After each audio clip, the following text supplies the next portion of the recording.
How to fix PS5 controller not connecting. Hello everybody, welcome back to the channel. In today's video I'll guide you on how you can fix if your PS5 controller is not connecting to your PS5 console. So just make sure to stick with me till the very end. Now you have a PS5 controller and just make sure that if it's not connecting, try to press the PS button or try to make sure that there is enough charge on your controller.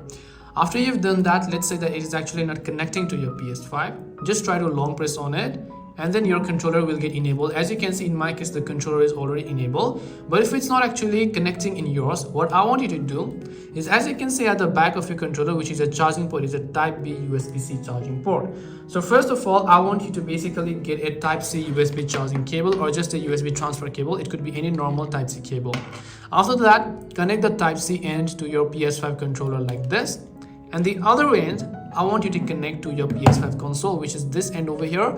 I want you to simply connect to your console. And to show this to you, I also have my PS5 console here ready.